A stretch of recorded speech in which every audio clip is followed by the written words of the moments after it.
कौन सा है लेक्चर? 50।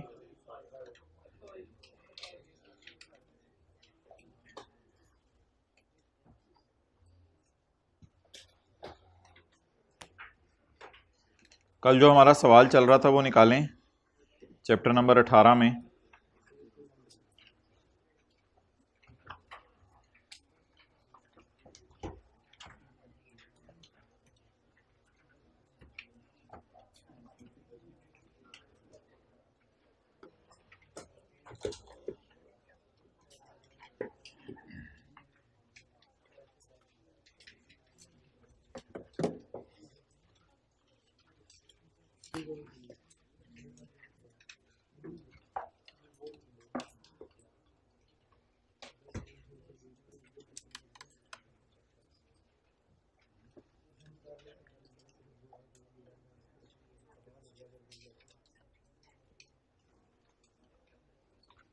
अच्छा भाई, ये एक कॉन्सेप्ट है जिसको ज़रा समझने की कोशिश कीजिएगा।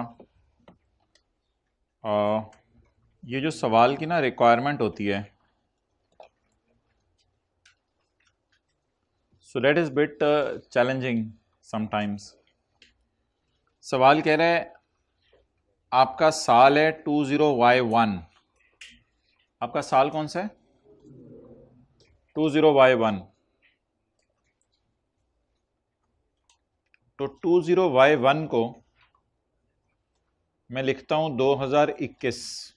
क्या लिखता हूं जी? 2021। 20Y1 सवाल की रिक्वायरमेंट है, तो इसको मैं लिख रहा हूं 2021। अच्छा, इसको ना इस साइड से पूरा करने की कोशिश करें। 2021 से पहले, उससे पहले, उससे पहले 2018, चैप्टर 18 का सवाल जो कल हम कर रहे थे। अच्छा, इसको मैं क्या लिखूंगा? 20Y0। लेकिन अब जब ये 2 था तो ये Y था, ये 2 था तीसरा डिजिट तो ये Y था। अब अगर ये 1 हो गया है, अब अगर ये 1 हो गया तो 1 से पहला डिजिट कौन सा है? सॉरी, Y से पहला डिजिट कौन सा है? X का। Y से पहले अल्फाबेट X का है, इसका क्या नाम होगा? 20X9। और इसका नाम? चलें जी, नोट करें।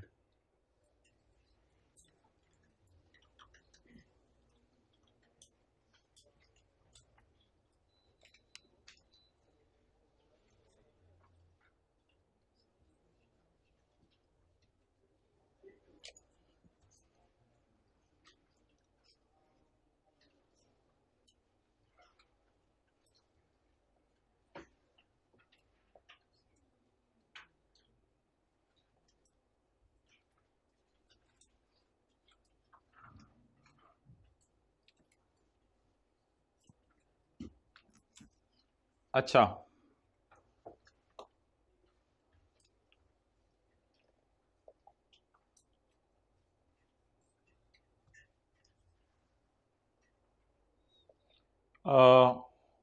अगर मैं आपसे ये कहता हूं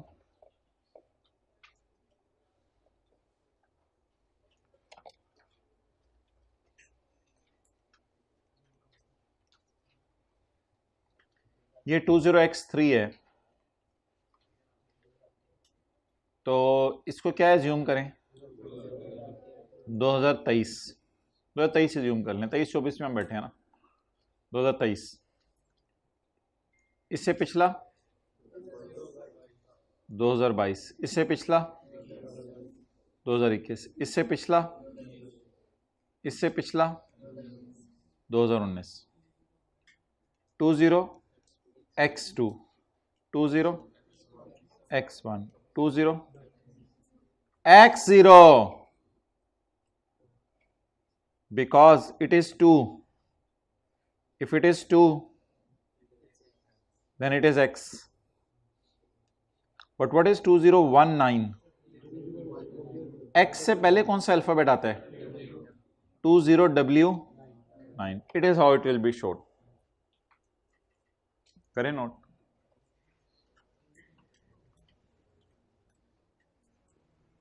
तो सीए में किसी तरह रोजाना आना होता है क्लास लेने, ये चक्कर है रखा हुआ सीए वालों ने।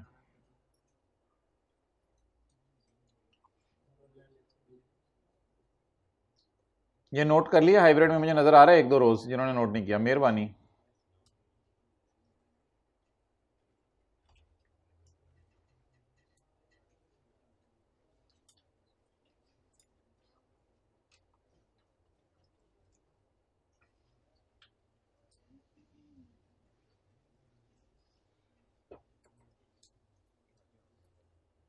अच्छा,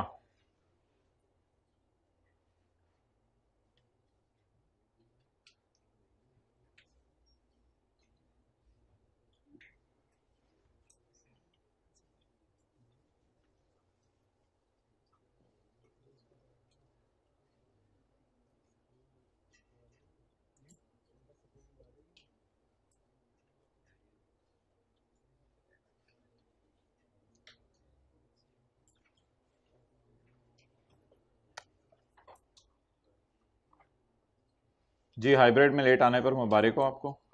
और required under the provisions of income tax ordinance 2001 compute the taxable income and tax liability of Tahir for the tax year 20Y1 20Y1।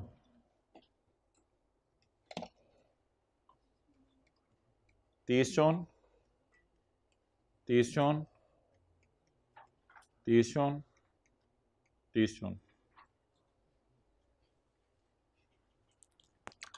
Tahir was working in UAE for the past 5 years। Tahir hybrid में लेट आने पे 5 साल से UAE में काम कर रहा था for the past 5 years and had come to Pakistan in April 20Y0।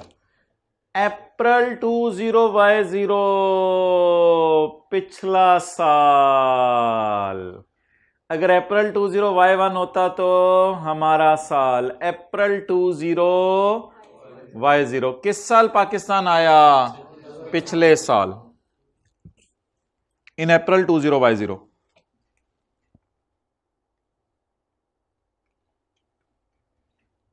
हमारा साल कौन से? पिछला साल 20Y0, 20Y1 या 2021, 20Y0 या 2020। पाकिस्तान कब आया है? अप्रैल 20Y0, अप्रैल 20Y0, जून से पहले अप्रैल 20Y0। पिछले साल आया या हमारे साल आया? पिछले साल पाकिस्तान आया है। He received an amount of 1.5 lakh from his पुराना employer as differential amount on his final settlement in August 2000। In August 20Y0। जून के बाद जुलाई आया, जुलाई के बाद अगस्त आया। अगस्त 20Y0 इज हमारा साल। हाथ खड़ा करने समझ आ गया? जुलाई अगस्त 2 महीने बाद अगस्त 20Y0 इज हमारा साल। ये जून गुजर गया ना, जुलाई आया, अगस्त आया। अगस्त 20Y0 इस हमारा साल। और ये ना यहां बन रहा है अगस्त 20Y0, यहां पर जुलाई अगस्त। अगस्त में उससे पैसे मिले। हमने ये पढ़ा था, जो बंदा मुसलसल 4 साल से नॉन रेजिडेंट है, तो ये तो 5 साल से है। जो बंदा मुसलसल 4, इसे सेक्शन 51 लिखें इसके साथ। मजा आया कल वाला टेस्ट देके या चीखें निकली हैं? कल वाला टेस्ट देके चीखें निकली हैं। अच्छा, कितने लोगों से आधा सवाल सही हो गया था? आधा। यार आई कैप तो आधा तब चाहते हैं जब आप फाइनल पेपर में प्रेजेंट हो। अभी तो आपने फाइनल तैयारी भी नहीं की, फाइनल रिवीजन भी नहीं की, अभी से आपका आधा सवाल सही हो रहा है। माशाल्लाह, ये तो आधा सवाल आपका सही होना बहुत बड़ी अचीवमेंट है, अगर आधा सवाल आपका सही हो गया। अच्छा, टेबल नहीं दिए हुए थे यार, बस किताब खोल के देख लेना था साइड पे जरा। अब और क्या करते हैं। अच्छा आगे चलें। अब आप मुझे बताएं, क्या ये पिछले साल रेजिडेंट बना या पिछले साल नॉन रेजिडेंट है? पिछले साल नॉन रेजिडेंट है, क्योंकि पिछले साल 3 महीने रुका। अप्रैल, मई, जून, पिछले साल नॉन रेजिडेंट है। हमने पढ़ा था जो बंदा 4 साल से नॉन रेजिडेंट है, जिस साल आके रेजिडेंट बना उस साल और उससे अगला 1 साल, 2 साल इसकी फौरन इनकम क्या हो जाएगी, माफ हो जाएगी। तो अब बता दें क्या हमारे साल इसकी फौरन इनकम माफ होगी? जी बिल्कुल माफ होगी, इसलिए ये इनकम माफ होगी, it will be exempt from tax. Next, in December 20y0, ढूंढे दिसंबर 20y0, हमारा साल या पिछला साल? दिसंबर 20y0, जून के बाद जुलाई, अगस्त, सितंबर, अक्टूबर, नवंबर, दिसंबर, दिसंबर 20y0 हमारा साल। इन दिसंबर 20y0, यहां पर इन दिसंबर 20y0,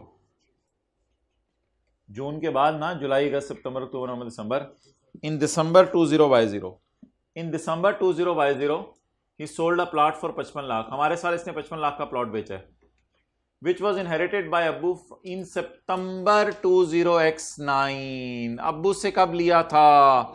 सितंबर 20x9, सितंबर ये वाला साल। यस, आई एम श्योर ये वाला साल है, सितंबर 20x9। जून 20x9 है ना ये वाला साल, सितंबर, जुलाई, अगस्त, सितंबर, सितंबर 20x9 यहां फॉल करता है। इसीलिए तो कल ये सवाल छुड़ा दिया था। ये दोनों एडजस्टमेंट्स इतनी आसान थी, लेकिन इसमें जो साल दिए हुए थे ना वो बहुत वैशी थे, अजीब से साल दिए हुए थे। साल पढ़ के बंदा कंफ्यूज हो जाता है। अच्छा, साल पढ़े नहीं, होल्डिंग पीरियड भी तो काउंट करना है ना। अच्छा, अब मेरा ये मशवरा है कि होल्डिंग पीरियड निकालने के लिए ना इन चीज़ों को यूज़ करते हुए आप ऊपर साल लिख लें। इन दिसंबर 20y0 से मुराद 20y0 के लिए मैंने कौन सा साल यूज़ किया? 2020। In December 2020 he sold a plot for 55 lakh which was inherited by his father in September 2019। अब होल्डिंग पीरियड गिने, सितंबर 19 से गिनना शुरू करें, सितंबर 20 और अक्टूबर, नवंबर, दिसंबर, 1 साल 3 महीने। तो होल्डिंग पीरियड लिखें 1 ईयर 3 मंथ, 1 साल 3 महीने इसने होल्ड किया है। किसको? इमूवेबल प्रॉपर्टी को। अब सवाल का फेस बना लें। मुझे बताएं कल इनकम फ्रॉम बिजनेस क्या आई थी? 1855।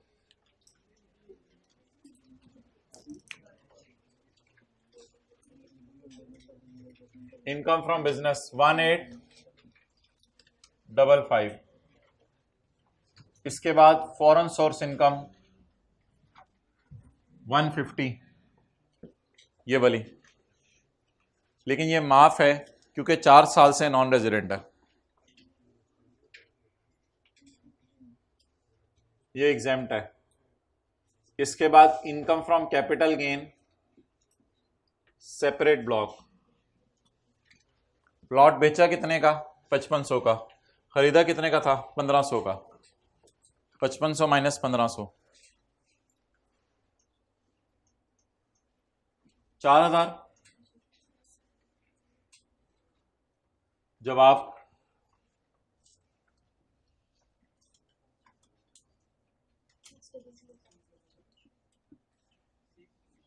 जी बिल्कुल मैंने लिख लिया हुआ है, शुक्रिया। हद होती है। Less exempt income 150, less income from capital gain separate block 4000। आ जाके वही खोती बोर्ड थले 1855 is my taxable income.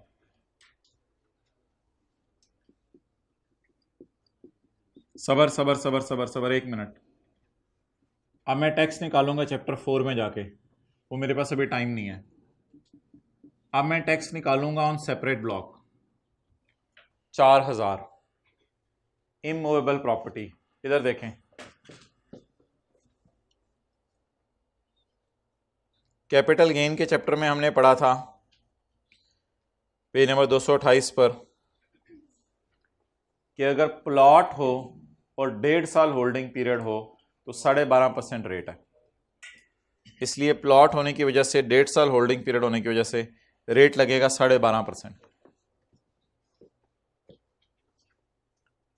4,000 ज़रब 12.5%, 500 what ever the total में भी। अभी इस चक्रों में ना पड़े। तो थोड़ी सी मैंने सुस्ती ये की है कि मैंने चैप्टर 4 में जाके रेट नहीं लगाया। चलें जी, नोट कर लें, जल्दी करें।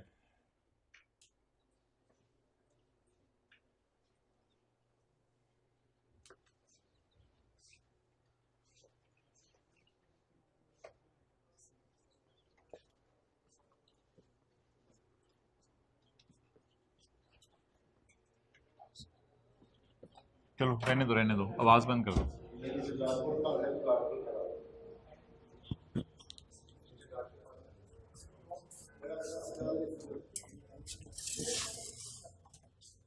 आप लोग खड़ी हो जाए जी, इधर आप खड़ी हो जाए लेट आने पे। आप भी लेट? और कौन कौन लेट आया? क्या वजह? क्या वजह? ये क्या बात है जी? जी अच्छा जी, नहीं ये तो खुद एड्रेस कर लेना इशूज, बैठे सारे।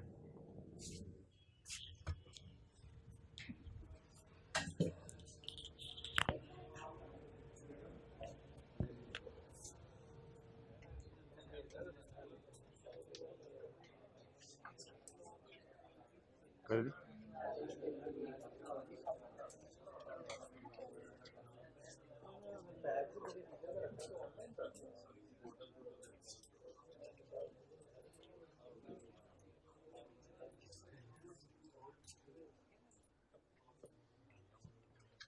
चलें जी, कल वाला निकाल लें अब सारा।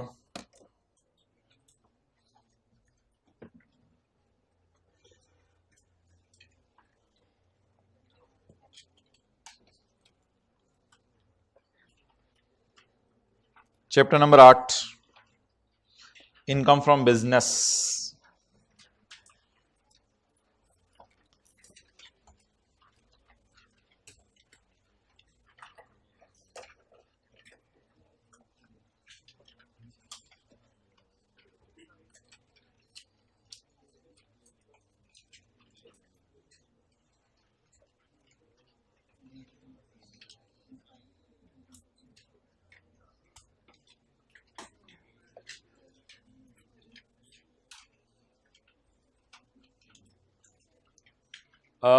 एग्जाम्पल 6 खोलें कल वाली, पेज नंबर बताएं। हाँ जी, 163 पेज पे आ जाएं जी, भाई फरमा रहे हैं। Page number 163, example 6। एग्जाम्पल 6 में मुझे बताएं पहले साल की सेल कितनी है? 100, 200, 000। मुझे एग्जाम्पल 6 में बताएं कल वाली में कि पहले साल की टैक्सेबल इनकम कितनी है? 1050। उंगली रखें साथ साथ फिगर्स पर। सेल कितनी है हमारे साल की, पहले साल की? 100, 200, 000। हमारे साल की टैक्सेबल इनकम कितनी है? 1050, 000। नॉर्मल तरीके से, अच्छा ये सेल और टैक्सेबल इनकम में फर्क क्यों है? डैश डैश डैश डैश, खर्चे माइनस हुए होंगे। सेल और टैक्सेबल इनकम में फर्क क्यों है? खर्चे माइनस हुए होंगे। अब आप नॉर्मल तरीके से टैक्स बताएं, चैप्टर 4 वाला कितना निकल रहा था? 52500। अगर टैक्स क्रेडिट्स मेरे 0 हों तो फिर टैक्स पेएबल कितना आ गया? 52500। अब मैं लगाने लगा हूं सेल का 1.25%। अब मैं लगाने लगा हूं सेल का 1.25%। सेल का मैंने लगाया, सेल पकड़ी और सेल का 1.25% लगाया, वो जवाब आ गया 12,52,500। जाके देख लें, यही जवाब आ रहा है, 12,52,500। अच्छा, अब मेरा सवाल है आपसे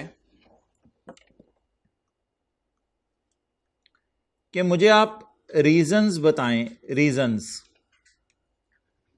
के नॉर्मल तरीके से जो निकला हुआ टैक्स है 52,500, वो सेल के 1.25% की बनिस्बत कम क्यों आ रहा है? इसकी रीजंस क्या है? इसकी बहुत सारी रीजंस में से एक रीजन ये होगी कि खर्चे हमारे साल के बहुत ज्यादा होंगे, एक्सपेंसेस, जिसे हम टैक्स की जबान में कहते हैं डिडक्शंस। एक रीजन इसकी ये होगी कि हमारी डिडक्शंस बहुत ज्यादा होंगी, जिसकी वजह से टैक्सेबल इनकम बहुत कम आ गई होगी और टैक्स बहुत कम आया होगा। ये रीजन से आप एग्री करते हैं तो मैं अगली रीजन बताता हूं। या ये रीजन बनी होगी कि हमारे टैक्स क्रेडिट्स बहुत ज्यादा आगे होंगे। कोई भी वजह इस सवाल में तो नहीं है, फर्ज करें हमारे टैक्स क्रेडिट बहुत ज्यादा आ जाए, जिसकी वजह से ये फिगर बहुत कम बन जाए, और ये इतनी कम बन जाए कि सेल के 1.25% से भी कम हो। और रीजन क्या बनी होगी कि पुराने साल के लॉसेस आए होंगे। मैं आपको आने वाले दिनों में बताऊंगा पुराने साल में जो लॉसेस आते हैं ना, वो टैक्सेबल इनकम में से माइनस होते हैं, और वो फिर टैक्सेबल इनकम को कम कर देते हैं और टैक्स को काफी कम कर देते हैं।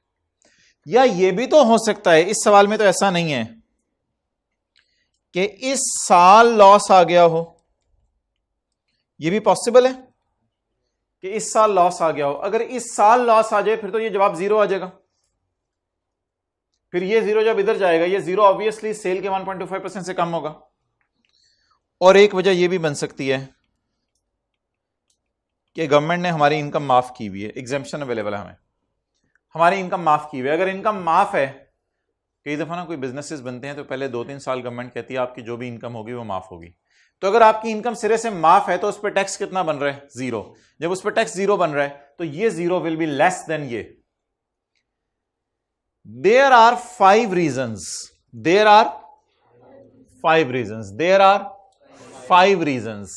दैट नॉर्मल तरीके से निकला हुआ tax is less than sale का 1.25. The reason number 1 may be very much deductions, maybe too much tax credits, maybe there is a पुराना loss माइनस किया यहां पे, maybe there is current year loss, maybe it is exempt from tax. There can be 5 reasons. Number 1, there may be too much deductions, there may be too much tax credits, there may be पुराना loss, there may be हमारे साल का loss, and there may be income ही माफ हो तो फिर tax zero है। तो ये सारी रीजंस हैं कि नॉर्मल तरीके से निकला हुआ टैक्स सेल के 1.25% से अच्छा खासा कम आता है। ये नोट करें, पेज नंबर 162 पे जगह है ना अच्छी खासी, जहां मर्जी नोट कर लें, करें सही।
ओके चलें जी, इसको पढ़ें।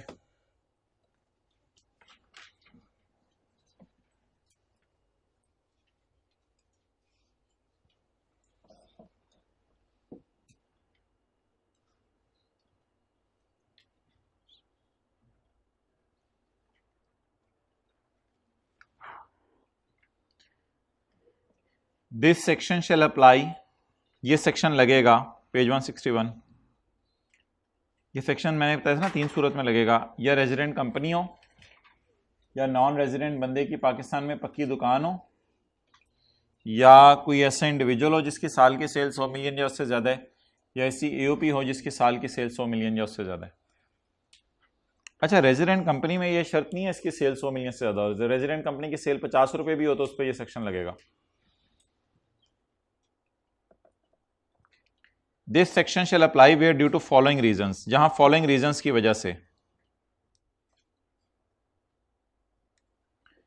लॉस आ जाए इस साल, रीजन नंबर 1, किसी पुराने साल का लॉस आप सेट ऑफ कर रहे हो, रीजन नंबर 2, इस साल आपकी इनकम माफ हो जाए, रीजन नंबर 3, इस साल बहुत ज्यादा टैक्स क्रेडिट्स माइनस हो, reason number 4, claiming of deductions including depreciation and amortisation, बहुत ज्यादा खर्चे हों। तो कितनी रीजंस बन गई?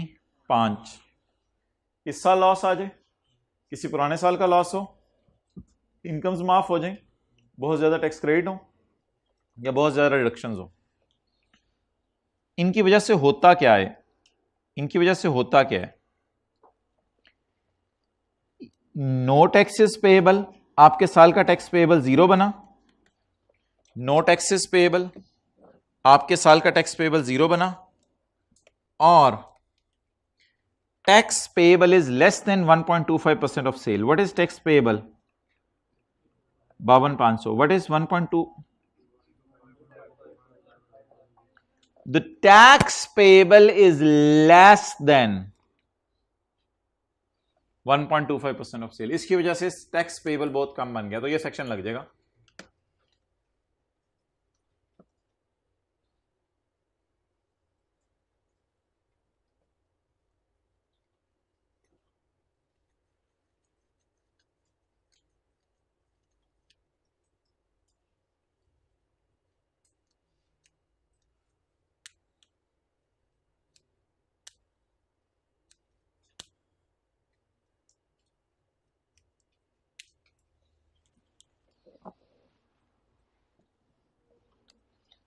नो टैक्सेस पेएबल का क्या मतलब है? हो सकता है यहां 0 हो टैक्स, इधर नो टैक्सेस पेएबल और tax payable is less than 1.25% of sale. अच्छा जी, अब आ जाए पेज 162 पर।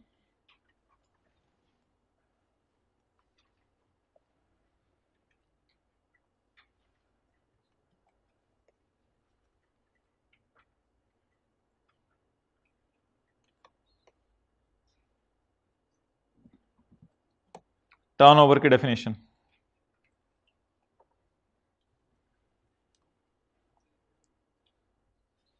ये सेक्शन उस बंदे पे लगना है जिसकी साल की सेल 100 मिलियन से ज्यादा है, अगर वो इंडिविजुअल या एओपी है।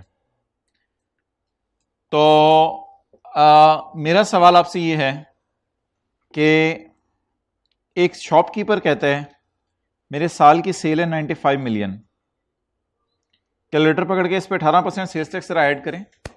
कई दफा आप चीज बाजार से खरीदने जाते हैं तो 18% सेल्स टैक्स आपको देना पड़ता है। 17.19 आ रहा है, आ गया। अब इसमें सेल्स टैक्स डालें, जमा करें, फाइनल सेल्स कितने की आई? 112.69 मिलियन की। अब इस बंदे ने आपसे सवाल पूछा, शॉपकीपर ने, अबे मेरी सेल 100 मिलियन से ज्यादा है या मेरी सेल 100 मिलियन से कम है? अब अगर एक तरह से देखें तो इसकी सेल 100 मिलियन से कम है, दूसरी तरह से देखें तो इसकी सेल 100 मिलियन से ज्यादा है। अब सवाल यह है कि इसकी सेल 100 मिलियन से कम है या इसकी सेल 100 मिलियन से ज्यादा है, तो भाईजान इसका जवाब लॉ मेकर खुद देगा कि सेल्स टैक्स डाल के देखनी है या सेल्स टैक्स डाले बगैर देखनी है। दो लफ्ज मैं बोलने लगा हूं, it is sale including sales tax, it is sale excluding sales tax, it is sales including sales tax, it is sale excluding sales tax. Law maker कहते हैं सेल्स टैक्स डाले बगैर सेल्स देखनी है। तो अल्लाह का शुक्र है it is less then 100 million, इसलिए इस बंदे पे सेक्शन 113 नहीं लगता। लिख लें, it is less then 100 million.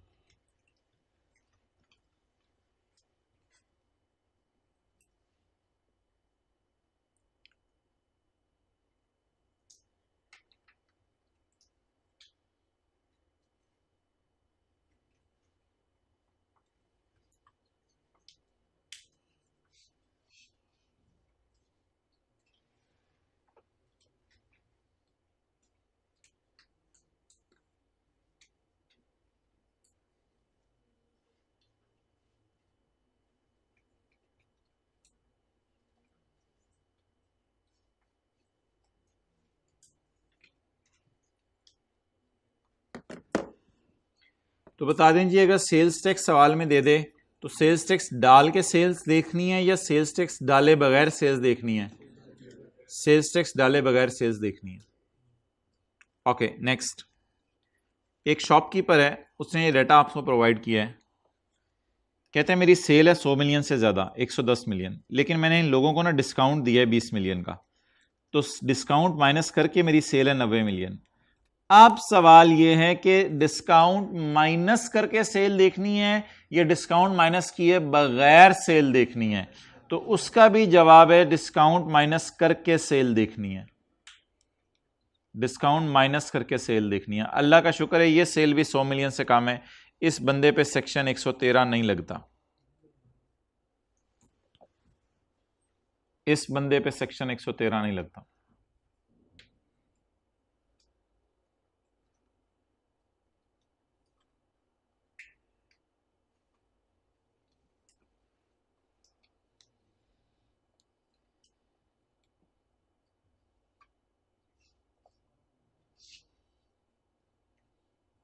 Next, shopkeeper number C has provided the following detail. वो कहते हैं मेरी सेल तो 90 मिलियन है, लेकिन सेल ऑफ गुड्स कर लेना, सेल ऑफ गुड्स जरा ऐसे समझ आ जाएगा। मेरी सेल तो 90 मिलियन है, लेकिन मेरी डिविडेंड इनकम 30 मिलियन है। अब सवाल यह है कि सेल डिविडेंड डाल के देखनी है या डिविडेंड डाले बगैर देखनी है? सेल डिविडेंड डाल के देखनी है या डिविडेंड डाले बगैर देखनी है? सेल डिविडेंड डाल के देखनी है या डिविडेंड डाले बगैर देखनी है? मैं बताऊंगा, सेल डिविडेंड डाले बगैर देखनी है,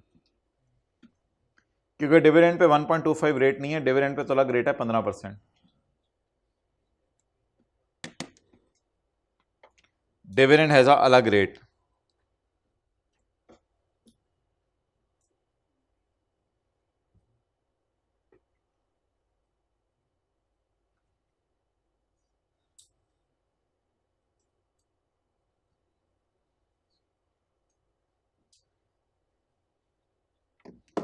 आगे चलें।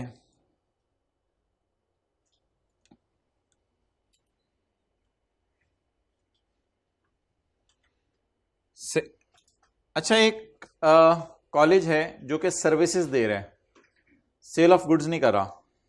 ये कॉलेज कहता है कि मेरा रेवेन्यू है बच्चों से फीस कमा के 90.5 मिलियन और मेरी डिविडेंड इनकम है 30 मिलियन। अब सवाल यह है कि क्या इस कॉलेज की सेल डिविडेंड डाल के देखनी है, डाले बगैर देखनी है? अगेन अल्लाह का शुक्र है इसकी सेल साल की 100 मिलियन से कम है, क्योंकि डिविडेंड डाले बगैर देखनी है। इस पे भी सेक्शन 113 नहीं लगता। इंडिविजुअल ईओपीज है ना, इंडिविजुअल के लिए तो देखनी होती है सेल 100 मिलियन है या उससे ज्यादा। कंपनीज के लिए सेल नहीं देखनी, इंडिविजुअल ईओपीज के लिए तो सेल देखनी है। कॉलेज जो भी है, इंडिविजुअल है, ईओपी है, जो भी है, कंपनी नहीं है बहरहाल।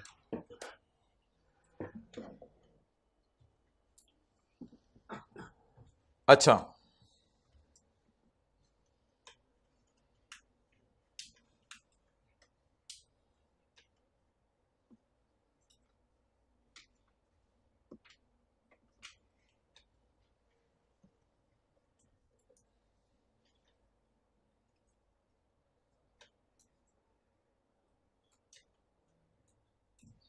अब टर्नओवर की डेफिनेशन में आ जाए।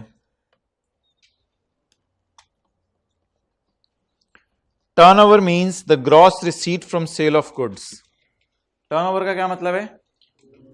Gross receipt from sale of goods. Sale of goods से जो आपको पैसे आए, that is called as turnover.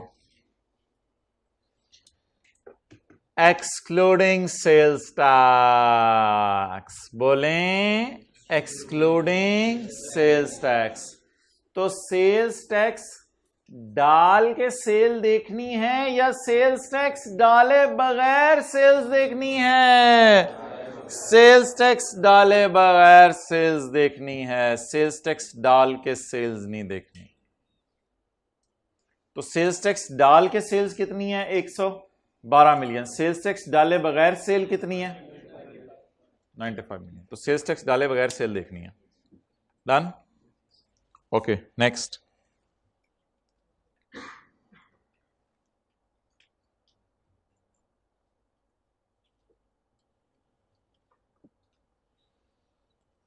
Okay,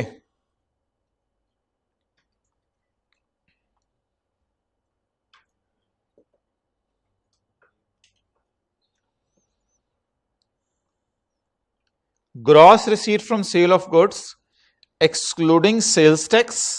sales tax डाल के सेल्स देखनी है या सेल्स टैक्स डाले बगैर सेल्स देखनी है? सेल्स टैक्स डाले बगैर सेल्स देखनी है। फेडरल एक्साइज ड्यूटी डाल के सेल्स देखनी है या फेडरल एक्साइज ड्यूटी डाले बगैर? कोई होगी फेडरल एक्साइज ड्यूटी भी सेल्स टैक्स टाइप चीज, डाले बगैर सेल्स देख। और ट्रेड डिस्काउंट भी माइनस करके सेल देखनी है, एक्सक्लूडिंग डिस्काउंट। अच्छा, थोड़ा सा ना कुछ लोगों को कंफ्यूजन होती है कि एक्सक्लूडिंग डिस्काउंट का शायद मतलब है कि डिस्काउंट इग्नोर करके ये वाली सेल देखो। नहीं, यहाँ एक्सक्लूड से मतलब है कि डिस्काउंट माइनस करके सेल देखो। वो मैंने आपको बता दिया, डिस्काउंट माइनस करके सेल देखनी है। तो 3 चीजें एक्सक्लूड करनी है, बताएं कौन कौन सी सेल में से? Sales tax, federal excise duty और trade discount. Trade discount exclude करने से मतलब है माइनस करना है आपने ट्रेड डिस्काउंट। और एक और चीज सेल से एक्सक्लूड करनी है, dividend. The gross receipt from income falling under final tax. Income falling under final tax कौन सी होती है? डिविडेंड को भी आपने सेल का पार्ट नहीं बनाना, डिविडेंड को भी आपने सेल का पार्ट नहीं बनाना। The gross receipt from income falling under dividend will not be taken into account. तो नीचे वाली एग्जांपल्स में हमने नहीं बनाया। अच्छा जी, एक बंदा वो होता है जो पाकिस्तान में सेल ऑफ गुड्स कर रहे हैं। एक बंदा वो होता है जो पाकिस्तान में रेंडरिंग ऑफ सर्विसेज कर रहा है। एक बंदा वो होता है जो पाकिस्तान में सेल ऑफ गुड्स कर रहे हैं, और एक बंदा वो होता है जो पाकिस्तान में रेंडरिंग ऑफ सर्विसेज कर रहे हैं। रेंडरिंग ऑफ सर्विसेज है जैसे हमारा कॉलेज ये सर्विसेज दे रहे हैं। सर्विसेज देने वालों ने भी क्या डिविडेंड डाल के सेल देखनी है या डिविडेंड डाले बगैर? डिविडेंड डाले बगैर। द ग्रॉस फी, बच्चों से जो फीस आ रही है, the gross fee for rendering of service except receipt falling under dividend. Except dividend को बाहर निकाल दें, डिविडेंड डाले बगैर सेल देखनी है आपने। अच्छा, एग्जीक्यूशन ऑफ कॉन्ट्रैक्ट होता है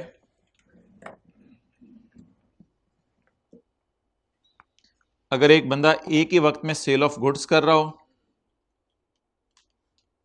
पॉइंट ए तो था सेल ऑफ गुड्स,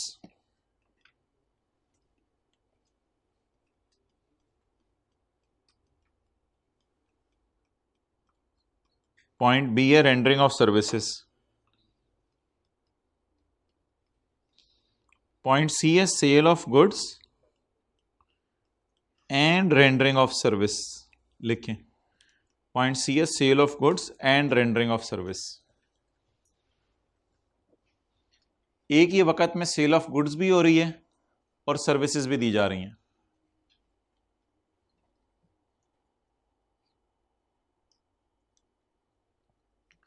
इसको उसने यहां नाम दिया एग्जीक्यूशन ऑफ कॉन्ट्रैक्ट, इसको उसने यहां नाम दिया एग्जीक्यूशन ऑफ कॉन्ट्रैक्ट। तो क्या ये पॉसिबल है एक ही वक्त में सेल ऑफ गुड्स भी हो रही हो और एक ही वक्त में रेंडरिंग ऑफ सर्विसेज भी हो रही हो? जी बिल्कुल पॉसिबल है। आपको किसी ने आपने किसी को कहा कि यार मुझे घर भी बना दो, ईंट बजरी सीमेंट, और मुझे नक्शा भी बना के दे दो, तो क्या वो आपको सेल ऑफ गुड्स कर रहे हैं या रेंडरिंग ऑफ सर्विसेज कर रहे हैं, या एक ही वक्त में दोनों काम करके दे रहे हैं? एक ही वक्त में दोनों काम करके दे रहे हैं। वो आपको सेल ऑफ गुड्स भी करके दे रहे हैं, आपको रेंडरिंग ऑफ सर्विसेज भी करके दे रहे हैं। तो ऐसी सूरत में भी जो बिल्डिंग कॉन्ट्रैक्टर आपको घर बना के देगा, उसने अपनी सारी इनकम को सेल समझना है, सिवाय अगर वो डिविडेंड कमा रहा है, वो इसने बाहर निकाल देनी है।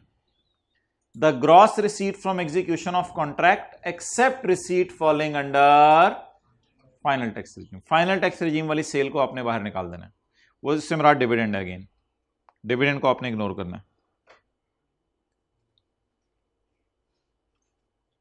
नेक्स्ट,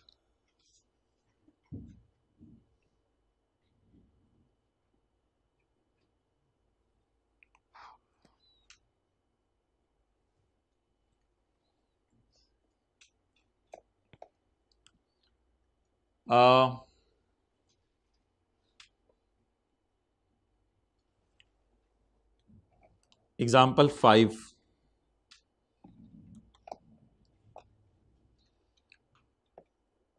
कई दफा एक पार्टनरशिप फर्म की पार्टनर कंपनी भी होती है। कई दफा एक पार्टनरशिप फर्म की पार्टनर कंपनी भी होती है। पीटीसीएल ने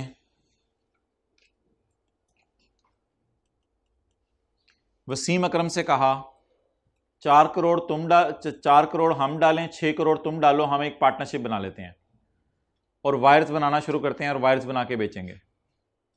तो पीटीसीएल और वसीम अकरम ने मिल के इकट्ठे कारोबार शुरू कर दिया। Now that is called as, एक पार्टनर इनका कंपनी है और एक पार्टनर इनका इंडिविजुअल है। अब पीटीसीएल की सेल कैसे निकलेगी? पीटीसीएल की सेल निकलेगी कंपनी ओन सेल, कंपनी की अपनी सेल, जमा कंपनी शेयर इन एओपी की सेल। कंपनी का शेयर भी डाला जाएगा एओपी की सेल का। ऐसे में देखें ना, एक कंपनी खुद है, कंपनी जिसे मैं कहता हूं, अभी नोट करने का टाइम दूंगा। एक कंपनी खुद है जिसे मैं कंपनी कहता हूं, और एक है कंपनी की पार्टनरशिप। उसमें यह है कि कंपनी ने कुछ 40% हिस्सा खुद रखा है, 60% वसीम अकरम को दिया और एक पार्टनरशिप फॉर्म बना लिया है। अब कंपनी ने आपको यह डाटा प्रोवाइड किया है कि मेरी अपनी सेल है 30 lakh. So what is PTCL sale? Companies own sale 30 lakh, जमा this company is also a partner in a partnership firm. ये कंपनी एक पार्टनरशिप फर्म में पार्टनर भी है और इसने उस पार्टनरशिप फर्म का 40% हिस्सा खरीदा हुआ है और उस पार्टनरशिप फर्म की सेल सिर्फ 10 लाख है। अब पीटीसीएल की अपनी जाती सेल 30 लाख। देखें, एक आपका कारोबार है, एक आपने अपने कारोबार में किसी और को साथ में लाया हुआ है, तो आपकी सेल आपकी सारी होगी और जो किसी और को कारोबार में साथ में लाया हुआ है उसकी सेल का कुछ हिस्सा आपका होगा। तो what is your own sale? What is the hissa of other sale is yours? Company's share in AOP sale. AOP की सेल 1 मिलियन है, उसमें आपका हिस्सा 40%, टोटल 34 लाख बन गया। तो 34 लाख पे 1.25% लगेगा। 34 lakh will be the sale of PTCL. Why 30 lakh is not sale of PTCL? Because 30 lakh is only अपनी सेल ऑफ पीटीसीएल, बट मेरी नजर में पीटीसीएल की अपनी सेल भी पीटीसीएल की सेल है और एओपी की सेल का 40% भी उसकी अपनी सेल है। अब नोट कर लें,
तो अगर कोई कंपनी मोबाइल इस्तेमाल कर, अगर कोई कंपनी किसी पार्टनरशिप फर्म में पार्टनर हो तो उस कंपनी की अपनी सेल भी उसकी सेल है और उस कंपनी को जो एओपी से सेल का हिस्सा मिला वो भी उसी कंपनी की अपनी सेल में शामिल किया जाएगा।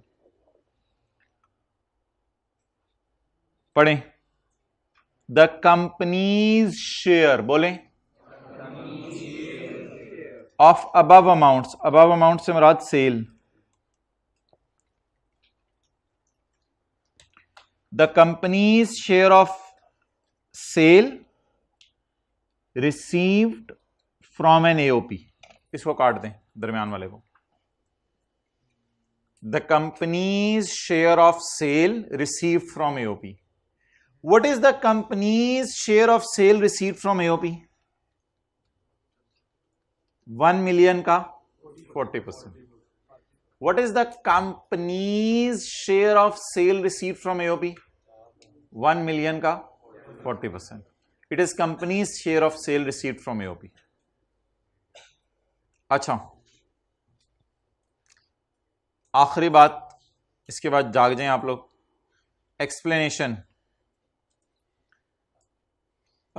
सेल की डेफिनेशन में ना ये बात भी फॉल करती है कि आप अपनी बिजनेस की बिल्डिंग बेच दें तो वो भी सेल में आएगी। स्टॉक बेचना तो सेल है ही। अगर आप बिजनेस की बबल को ऐसे ऐसे करना बंद क्यों कर देते हो? जब मैं आपको देखता हूँ मुंह लाना बंद कर देते हो, बबलिंग करते रहो। अच्छा, अब आप मुझे ये बताएं कि सेल की डेफिनेशन में, सेल की डेफिनेशन में ये बात भी शामिल है, फिर रोक दिया, सेल की डेफिनेशन में ये बात भी शामिल है कि आप अपनी बिजनेस की बिल्डिंग बेच दें, ये भी सेल ही है। The definition of sale covers receipts from all business activities including receipt from sale of immovable property. Urdu में लिख लें, बिजनेस की बिल्डिंग का बेचना भी सेल में ही आएगा, बिजनेस की बिल्डिंग का बेचना भी सेल में ही आएगा।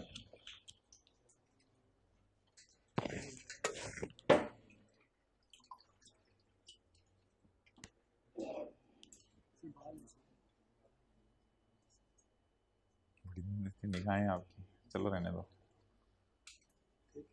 खैर रहने दो, बाद में कर लेंगे, बाद में कर लेंगे, अभी रहने दो। अच्छा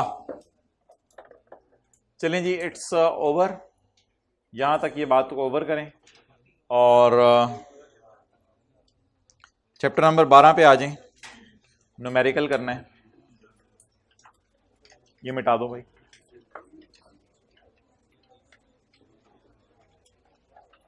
भाई किसी को कहें पानी का ग्लास एक नया ला दें, बिल्कुल नया, दुकान से fresh. Page 277।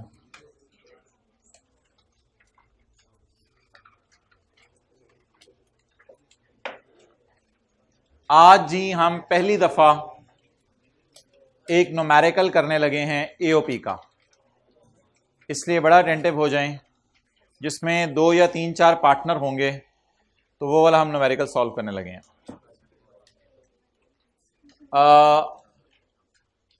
Mister A and mister B, page 277। Mister A and B are sharing profits in the ratio of 2:3 in a shop run by them. A और बी ने एक शॉप चला रहे हैं, मिल के प्रॉफिट कमा रहे हैं उससे 2:3। 2:3 का मतलब होता है 2/5 और 3/5, 2/5 और 3/5। Taxable income of AOP is 8 lakh. AOP की टैक्सेबल इनकम कितनी है?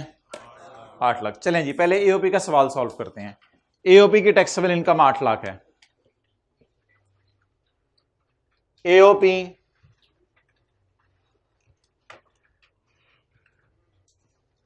Income and tax there on,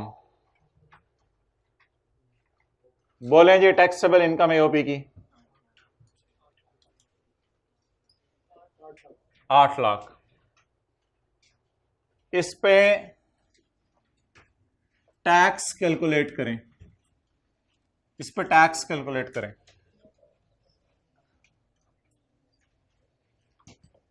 chapter 4 में जाएं, टेबल 1 लगाएं।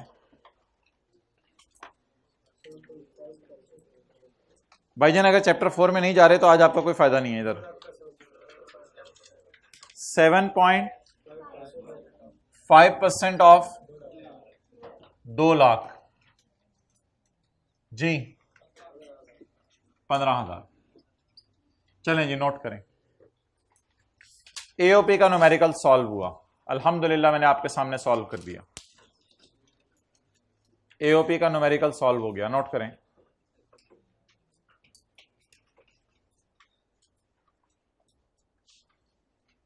एओपी की टैक्सेबल इनकम पर टैक्स निकल आया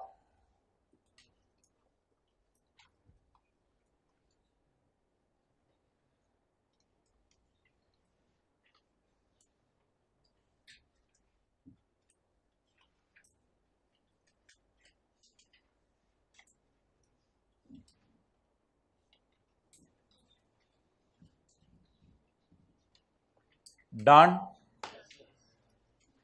अच्छा, now the next thing is what we are suppose to do is, अब पार्टनर्स का न्यूमेरिकल सॉल्व करना है। लेकिन पार्टनर्स का न्यूमेरिकल सॉल्व करने से पहले एक चीज, working divisible income.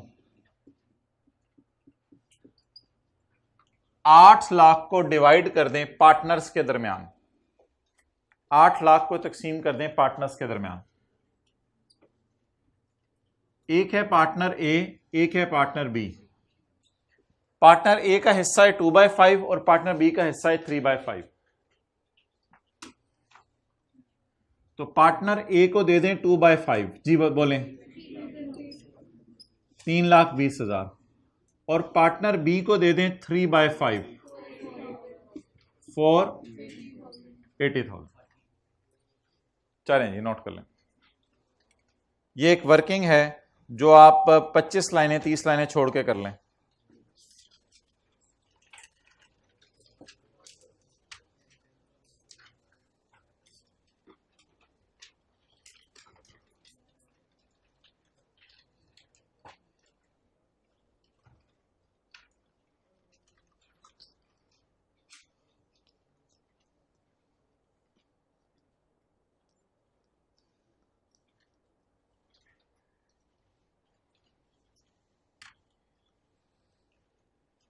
Divisible income, AOP की इनकम को बांट दें। क्यों उसकी रजिस्टर पे लिख रहे हो?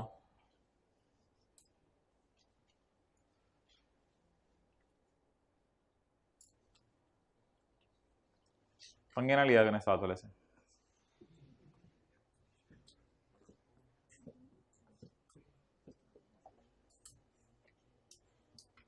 भाई इचरे से क्लास लेने चला गया, पता कराओ। पता नहीं, मेरे ख्याल से इचरे से क्लास लेने चला गया होगा। इधर ले आओ आप कैमरा।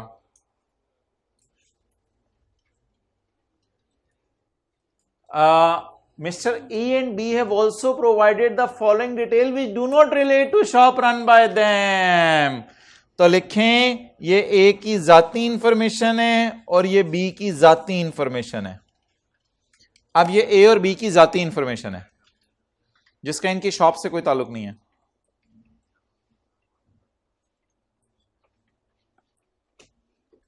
ए जाती तौर पे इनकम फ्रॉम बिजनेस कमा रहा है 5,60,000 और अदर सोर्स कमा रहा है 0 और ज़कात पे कर रहा है 20,000। ये ए की जाती इंफॉर्मेशन है, इसका ताल्लुक एओपी से नहीं है जो एओपी इनकी इनकम्स कमा रही हैं।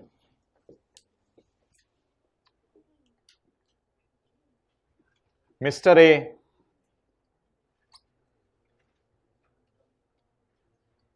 Income and tax there on, बोलें जी इसकी इनकम फ्रॉम बिजनेस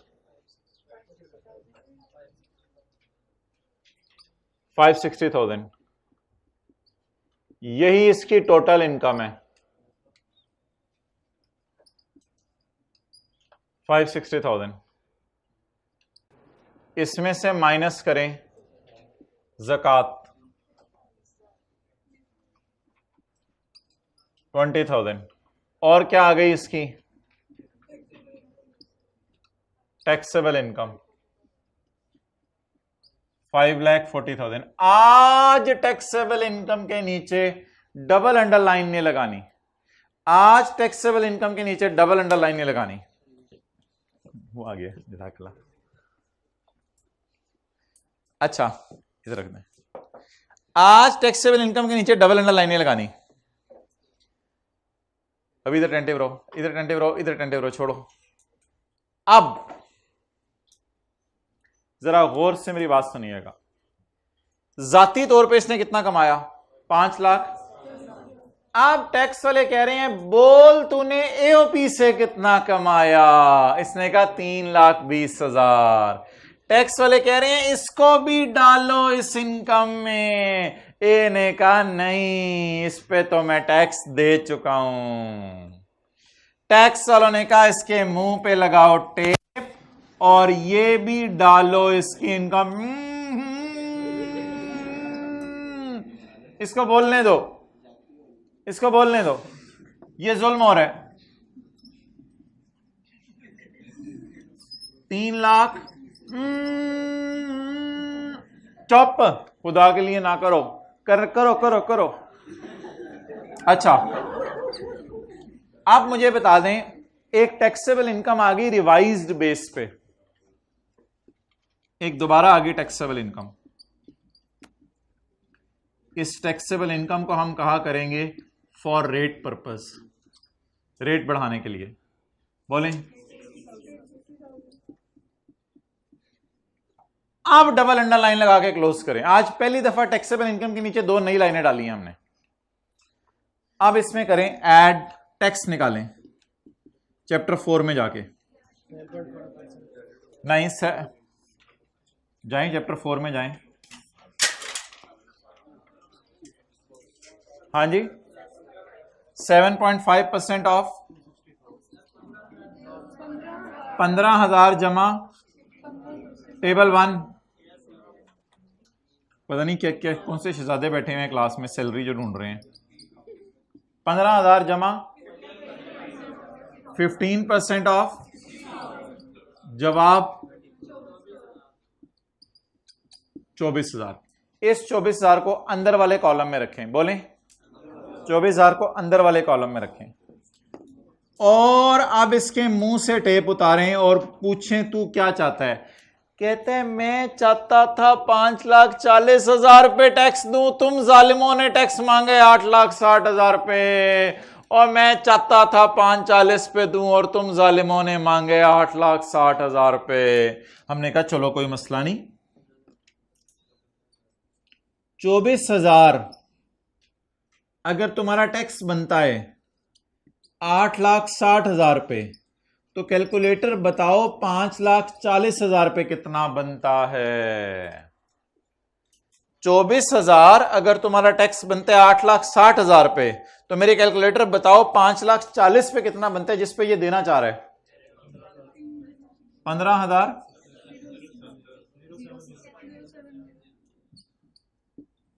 ये जी इसका फाइनल टैक्स बन गया जो ये गवर्नमेंट को पे करेगा। ये अजीब तरीके से आज हमने एक नई कैलकुलेशन की है।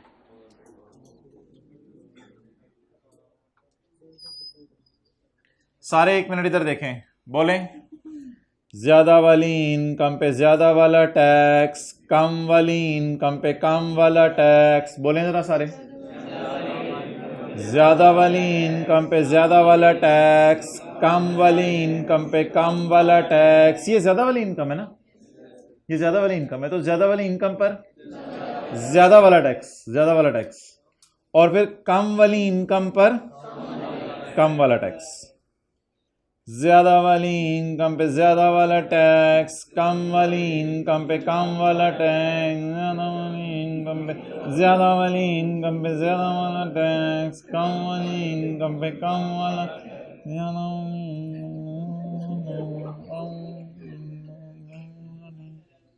चलें जी नोट करें।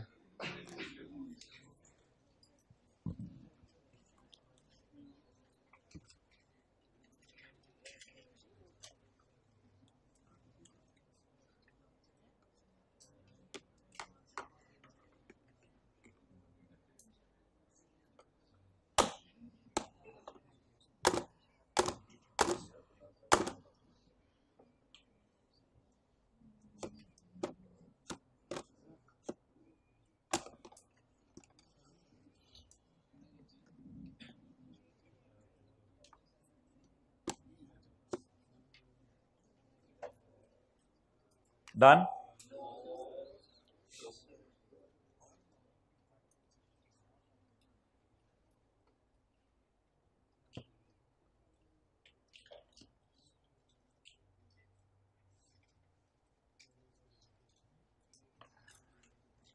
भाईजान उससे पढ़ने वाले ना पढ़ने वाले अलग अलग कर देते हैं आई गैप,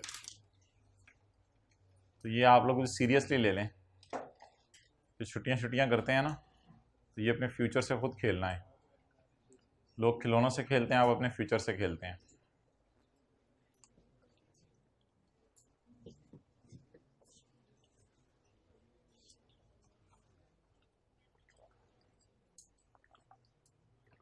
कल छुट्टी करने वाले साथ वाले को मुस्कुरा के देखें, पता चले वो भी आपको मुस्कुरा के देख रहा हो। शर्म नहीं आती, मुस्कुरा रहे हैं, शर्मिंदगी से बंदे की। अच्छा, मिस्टर बी का न्यूमेरिकल सॉल्व करें। Mister B income and tax there on, इसकी बताएं income from other source 3 lakh और ज़कात 22,000।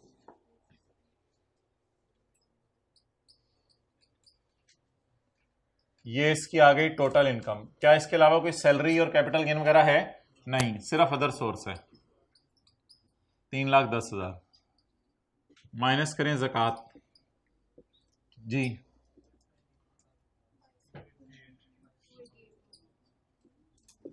$22,000।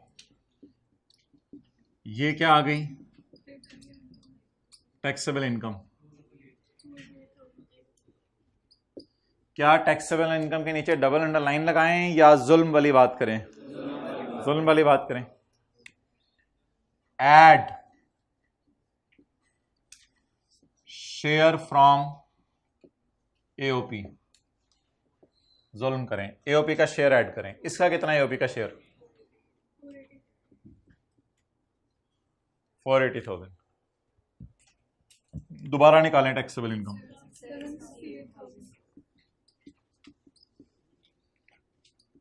Taxable income for rate purpose 768,000।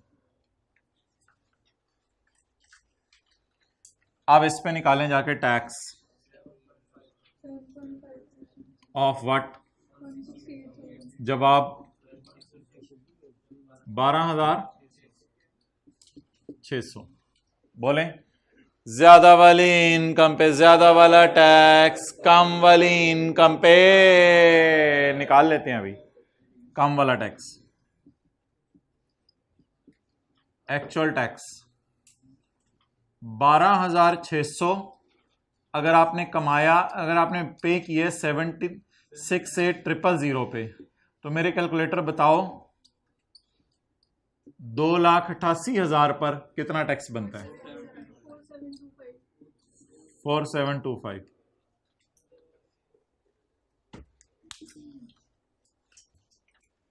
Done.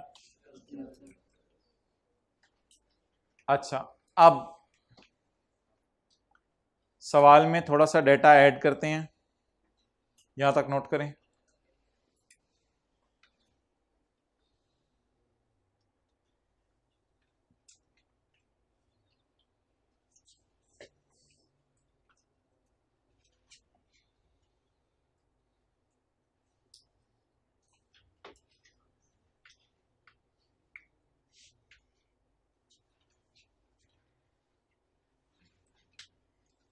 सवाल में थोड़ा सा डेटा ऐड करें।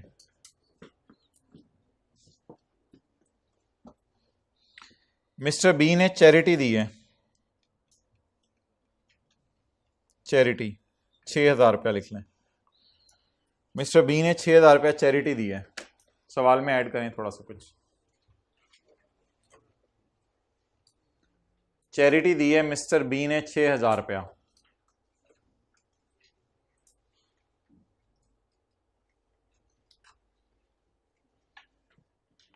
अच्छा, अब हमने टैक्स क्रेडिट माइनस करना है। क्या माइनस करना है?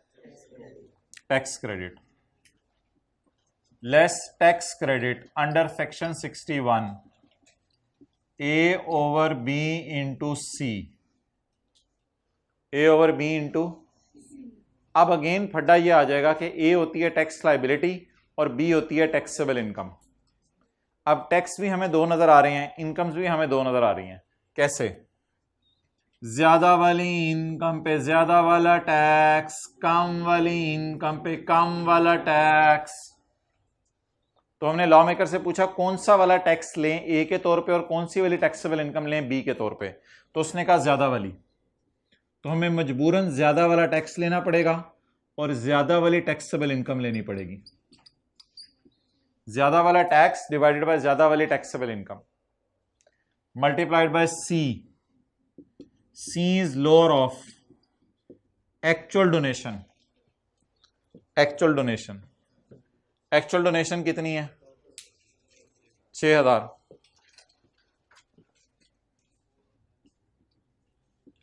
या 30% of taxable income. Now which taxable income, ज्यादा वाली या कम वाली? यहां पर लॉ खामोश है, यहां पर उसने गाइडेंस नहीं दी कि टैक्सेबल इनकम कम वाली या ज्यादा वाली। तो लोगों की राय है यहां पे टैक्सेबल इनकम कम वाली लेनी चाहिए, इसलिए यहां पर मजबूरन मैं टैक्सेबल इनकम कम वाली ले रहा हूं। कम वाली है 288,000। तो 30% ऑफ 288,000 बताएं कितना आया? 86,400। बहरहाल इन दोनों में से लोअर 6000। जवाब 98 पेएबल टू गवर्नमेंट।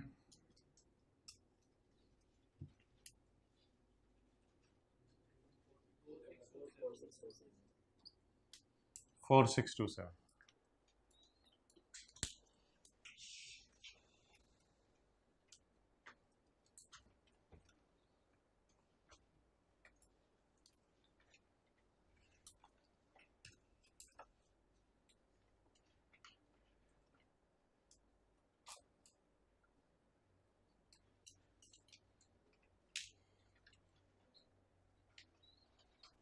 अच्छा,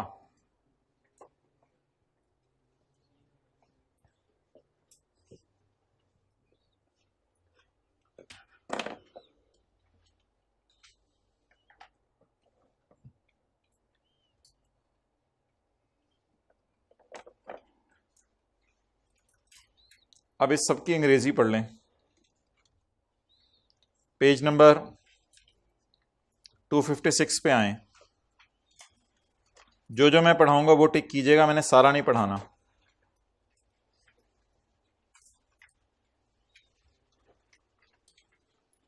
principles of taxation of AOPs, AOP पे टैक्स लगाने के बुनियादी असूल।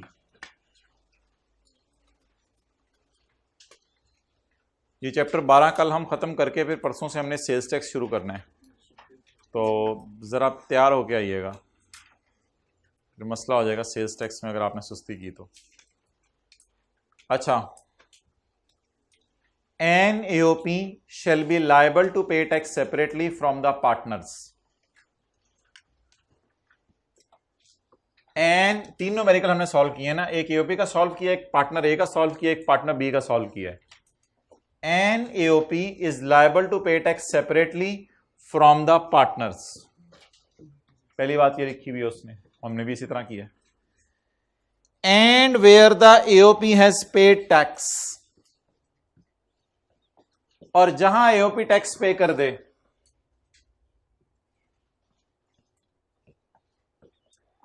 The amount received by partners out of income of AOP shall be exempt. तो जो अमाउंट पार्टनर्स को मिलेगी, the amount received by partners out of income of AOP, it shall be exempt.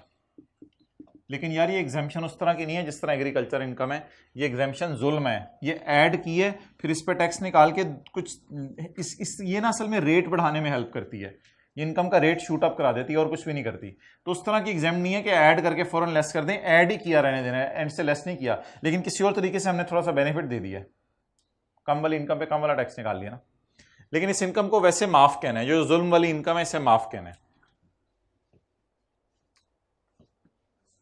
अब इस सारी बात को पढ़ लें। an AOP shall be liable to pay tax separately from its partners. And where the AOP has paid the tax, then share derived by each partner from the income of AOP shall be exempt in their hands. फिर ये उनके हाथों में exempt होगा. ये मैंने टिक की है, ये दो लाइनों मैंने टिक नहीं की, ये नहीं पढ़ा रहा. सेक्शन 88 पूरा टिक कर लें. An individual is a partner of an AOP. An individual as a partner of an AOP. एक इंडिविजुअल किसी AOP का पार्टनर है.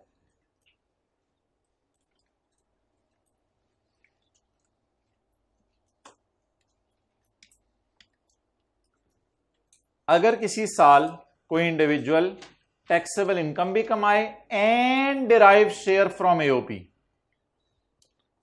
अगर किसी साल कोई इंडिविजुअल टैक्सेबल इनकम भी कमाए and derive share from AOP, अगर किसी साल कोई इंडिविजुअल टैक्सेबल इनकम भी कमाए and derive share from AOP और साथ AOP से हिस्सा भी कमाए, the amount of tax on taxable income shall be calculated as per following formula: A over B into C. A आपने लेना है ज्यादा वाला टैक्स, B आपने लेनी है ज्यादा वाली इनकम और C आपने लेनी है कम वाली इनकम. A आपने लेना है ज्यादा वाला टैक्स और B आपने लेनी है ज्यादा वाली इनकम. ये टैक्स रेट्स के लिए बात नहीं कर रहा अभी मैं, ये वाली बात कर रहा हूं. और C आपने लेना है एक्चुअल टैक्सेबल, कम वाली taxable income.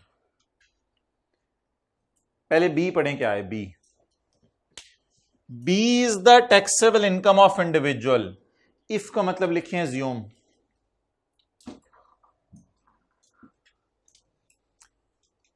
B is the taxable income of individual. Assume amount derived from AOP is chargeable. B is the taxable income of individual. B is that taxable income of individual. Assume share from AOP is not exempt but it is chargeable. B ये वाला लेना है. ये इसका बड़ा मुश्किल नाम है. B is the taxable income of individual. Assume share from AOP is chargeable to tax. हालांकि ये थोड़ी देर पहले मैंने exempt कहा है आपको, but assume it is chargeable to. So B is the taxable income of individual. Assume share from AOP is chargeable to tax.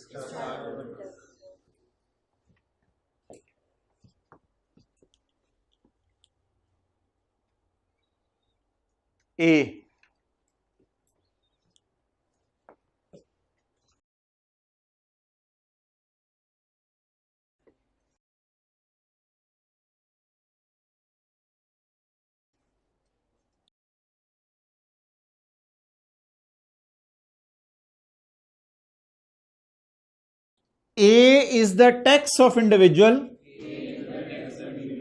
Assume amount derived from AOP is chargeable to tax. वही बोला फिक्रा. A is the tax of the individual. Assume amount derived from AOP is chargeable to. Assume कर लें जो amount उससे कमाई है वो chargeable to tax है. और सी तो कुछ भी नहीं है. C is the individual actual taxable income. C वो कम वाली एक्चुअल टैक्सेबल इनकम आपको पता है इसकी 540 ही थी. एक्चुअल टैक्सेबल इनकम 540 ही थी. Now a bit tough English but let's memorise it. B is the taxable income of the individual. Assume share from AOP is chargeable to tax. A is the tax of individual. Assume share from AOP is chargeable to tax. C is the actual taxable income of the person.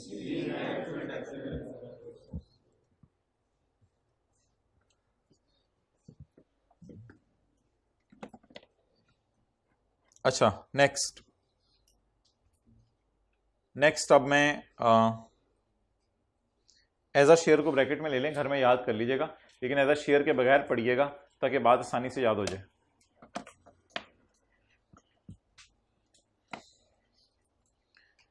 अब टिक करें section 65 का 1।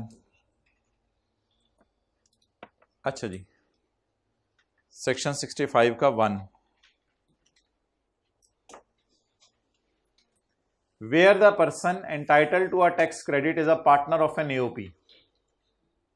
Where the person entitled to a tax credit is a partner of an AOP, then following shall apply. क्या? Component A of the formula in section 61. Component A of the formula in section 61 is the tax of individual. Assume exempt amount were chargeable. Exempt amount का नाम ऊपर लिखा हुआ है, इसने लिखे amount derived from AOP.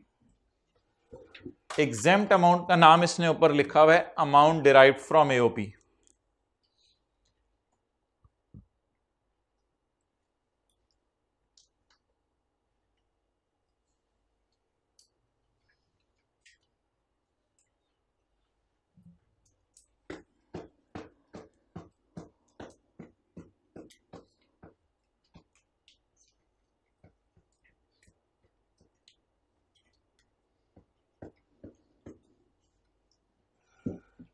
Okay.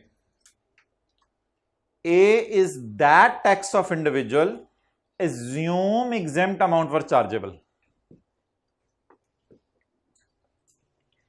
A is this. Assume exempt amount is chargeable. Exempt amount का नाम ऊपर उसने रखा था amount derived from AOP, और इधर इसका नाम रख रहा है exempt amount. A is the tax. Assume exempt amount is chargeable.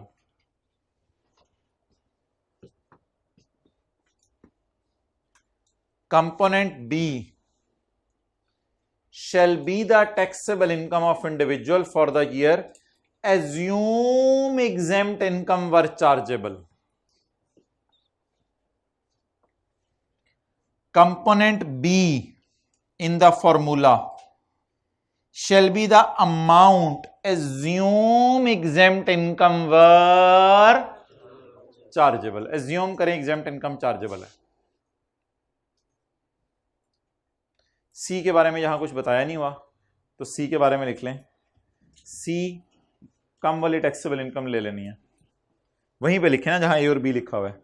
सी कम वाली टैक्सेबल इनकम ले लेनी है।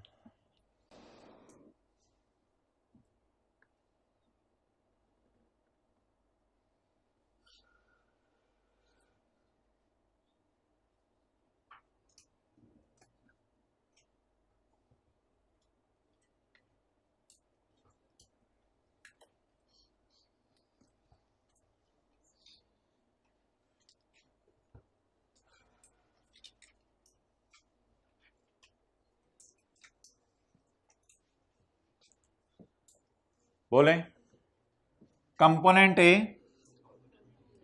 In the formula shall be the tax. Assume exempt income is chargeable.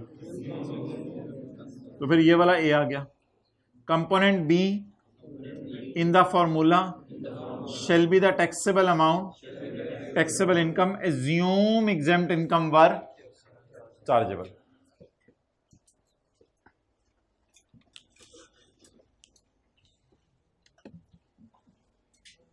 Why you people are trying to wind up?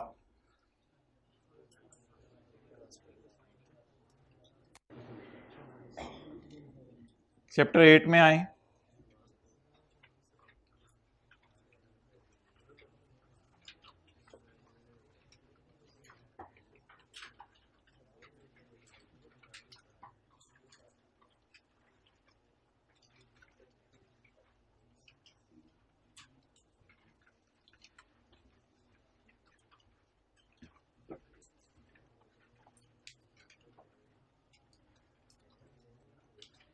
Question 36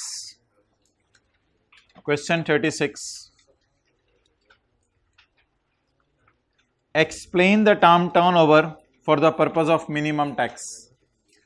Explain the term turnover for the purpose of minimum tax. जी बताएं भाई. Explain the term turnover for the purpose of minimum tax. इसमें क्या लिख के आना है? Turnover की definition. Well done. इसमें लिख आना है सेक्शन 113 का 3, ये जो आज पढ़े.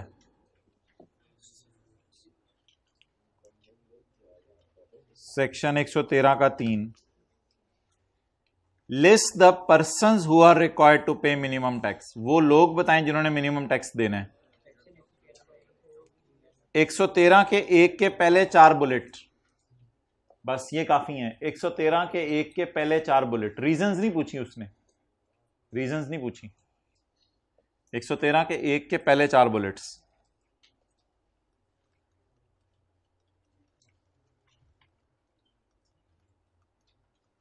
First 4 bullets. Discuss the rule relating to carry forward of minimum tax. Minimum tax के कैरी फॉरवर्ड के रूल बताएं जो कल पढ़े थे. मिनिमम टैक्स के कैरी फॉरवर्ड के रूल. अगर मिनिमम टैक्स माइनस, अगर कभी कैरी फॉरवर्ड करना पड़े तो कितने साल तक कैरी फॉरवर्ड करना होगा? 3 साल तक. तो ये 2 का सी पड़ा था. 2 का सी, 113 के 2 का सी.